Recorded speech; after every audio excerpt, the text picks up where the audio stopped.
as demonstration basis. Basically what this is saying in layman's terms is, even though he says this landfill is so safe and guarded in so many ways, the old dump's leaching into our new landfill. That's the way I take this paper, and I will present this to the president. They have a copy of that. Or, you have a copy of that? Okay. Another letter, also from the IDM, and I respectfully say to Mr. Gary Fine, I guess he has passed away, but I underlined part of that letter as well. It says, based on groundwater flow velocity projection provided by Andrews Engineering and the historical elevated concentrations of chloride and sodium from the monitoring wells at the closed Decatur County landfill, chloride concentrations from the Decatur landfill has the potential to impact groundwater at Decatur Hills landfill.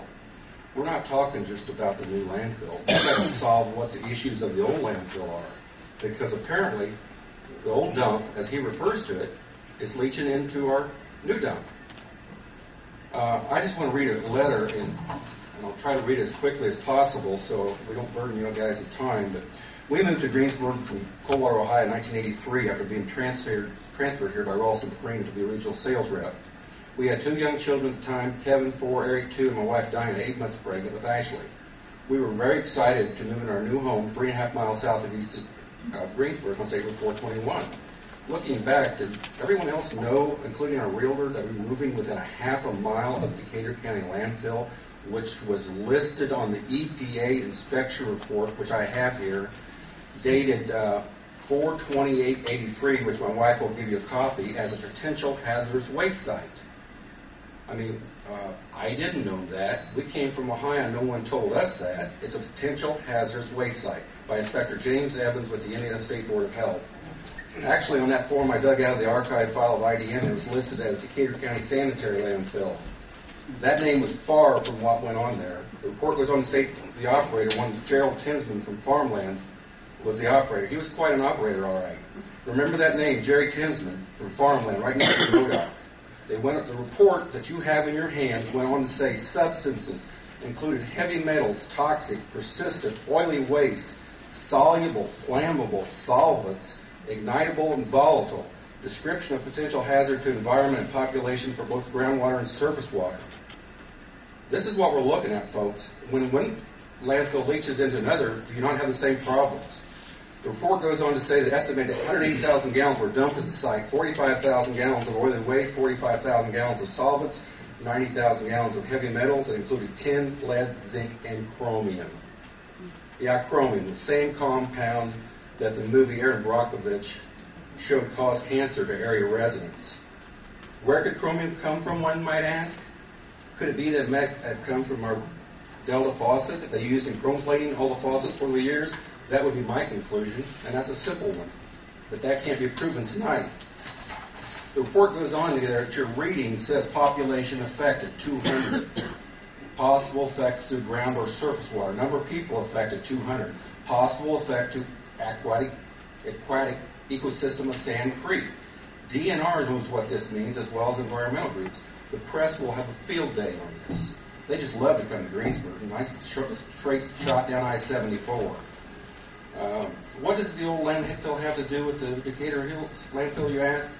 IDM document dated June 29th from Carol Schmidt, Chief Geology Section Permit Branch, Office of Land Quality with IDM, to Mr. Gary Fine, who recently, I understand, passed away of cancer. The investigator for IDM was Greg Waltz. He comments in this report, staff at IDM is in agreement that the closed Decatur County landfill is influencing chloride concentrations in downgraded wells at the Decatur Hills landfill facility.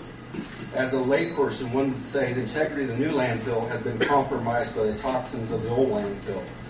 But as an old farm kid raised on a hog farm, I'd say the old toxic crap that was put in our dump at 4 a.m. and witnessed by neighbors in the neighborhood, trucks with license plates from Dayton, Ohio, and covered immediately by a dozer operator, is now mixing in with possibly less toxic crap of the new landfill. In sealed trucks that come all time for 21 counties, not 12. Their own reports list 21 counties in the reports to IDM. It's on file. signed by IDM. Unloading these trucks originally at the old dump at 4 a.m. in the morning. What were they hiding? Why at 4 in the morning? Too late for the night owl, but too early for most people, except myself and a few witnesses, which were neighbors of ours out on the other side of Canar's Corner, witnessed this. Indiana Department of Health listed, as a report, listed 5 of the top 13 counties with the highest incidence of cancer surrounds this area of Indiana. I repeat, we have 5 of the top counties with cancer out of 92 counties. Does that not seem a little bit strange? Another very important document from Mr. Harry Atkinson, U.S.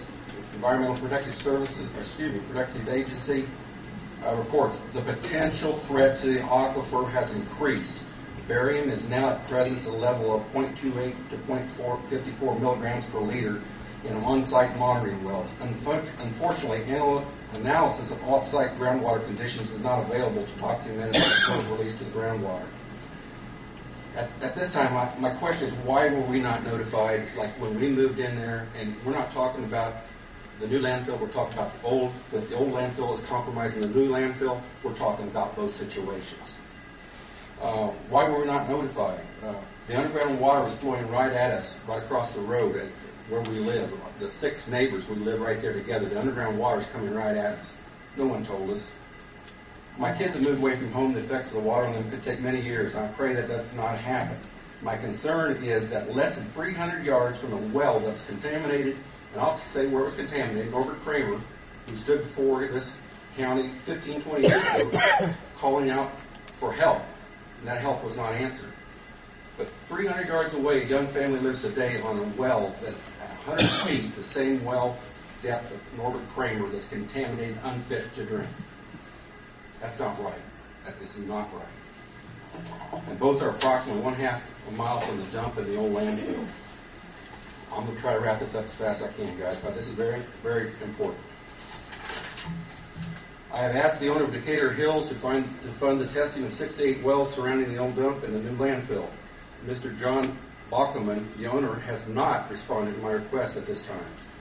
From what I have discovered, Mr. Bachman is a very wealthy individual. Each test will cost about $1,000 to complete. A complete profile of heavy metals, PCBs, and everything we need to make sure you and us, the citizens of Decatur County, are protected from either the new facility or the old facility, which is basically leaching into the other one, the way I read it. And IDM reads it the same way, so don't let them convince you otherwise. We do not want their money. I mean, yeah, if you're going to make our house a dump zone, yeah, I would like to get paid very well for moving. It's not my choice that you're moving, it's your choice. I want you